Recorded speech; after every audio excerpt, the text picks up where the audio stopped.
Welcome. In this short video, I will demonstrate the essential steps to quickly align a top speaker and a subwoofer using Room EQ Wizard. There are several ways to achieve alignment in Room EQ Wizard. In this video, I will outline 4 main methods.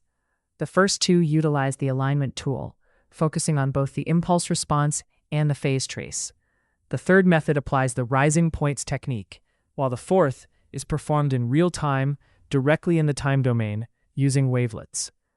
I have created specific videos for each of these methods on my channel.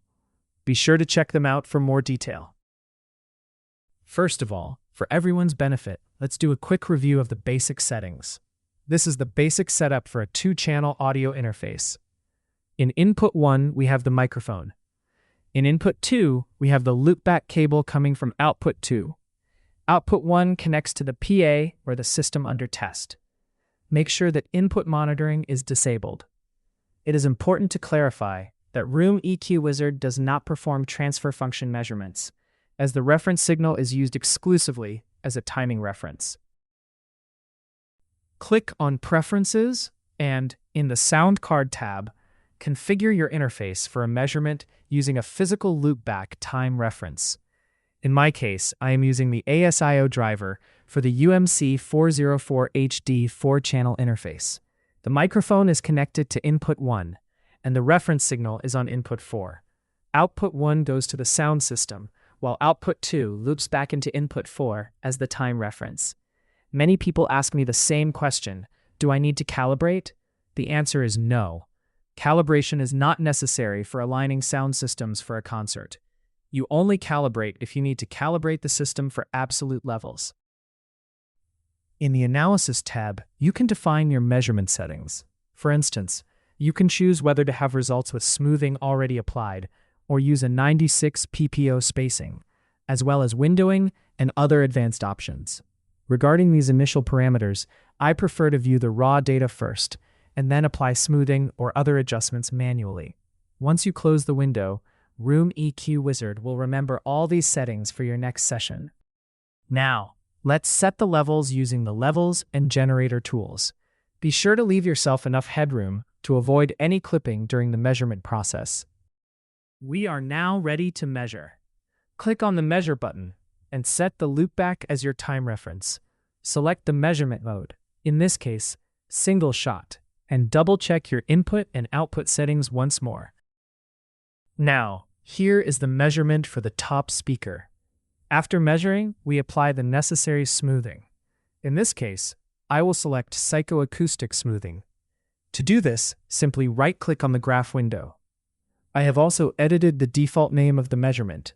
You can rename your file by right-clicking on the saved measurement in the sidebar.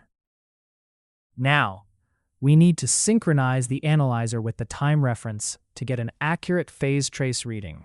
Right-click on the window and select Estimate IR Delay.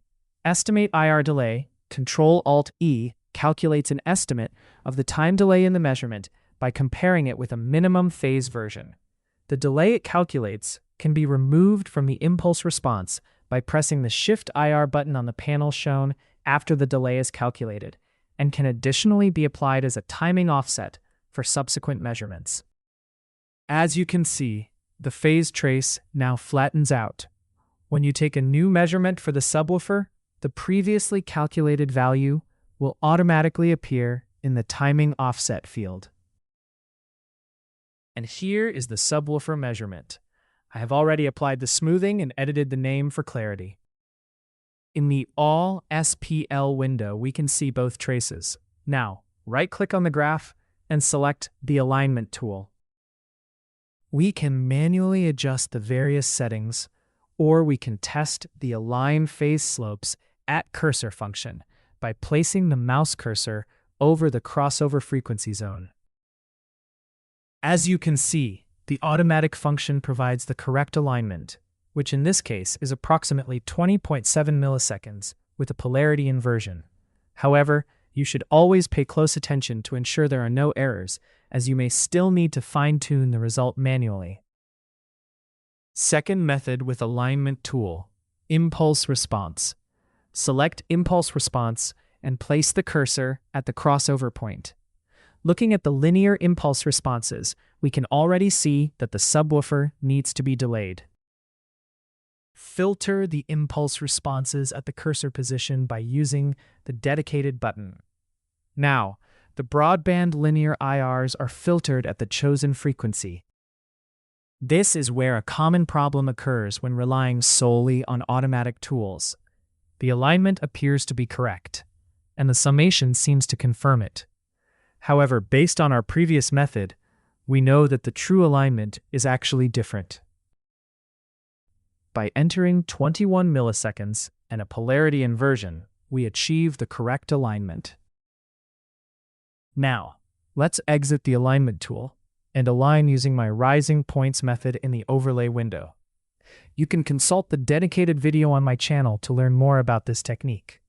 In the overlay impulse window, simply zoom in to visualize the rising points. By holding the Control key and right-clicking the mouse, select the area between the 2 points to read the value. We find a required time of approximately 21 milliseconds. Once these values are entered into the DSP, we will verify the summation, or, as in this case, the cancellation, which indicates the need for a polarity inversion. Finally, let's perform one last alignment method in real time, using the scope and the generator.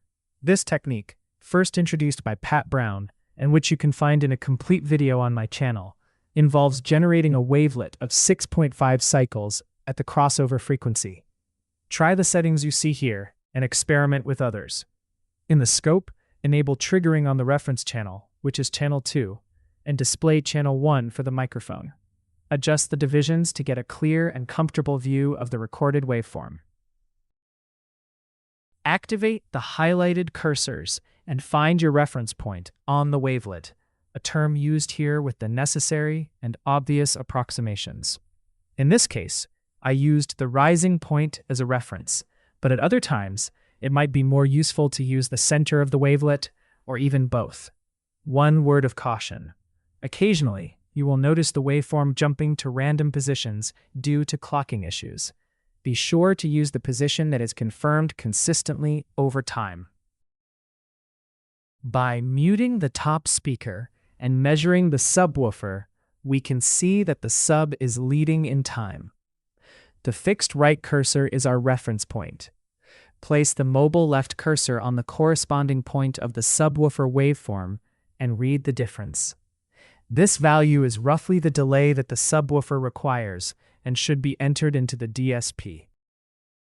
By turning on both systems, we can notice a cancellation, both by listening and through measurement. Inverting the polarity restores the summation.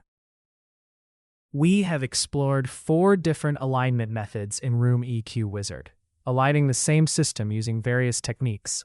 It is crucial to remember that the operator must always be at the heart of the decision-making process, critically evaluating every result provided by the software.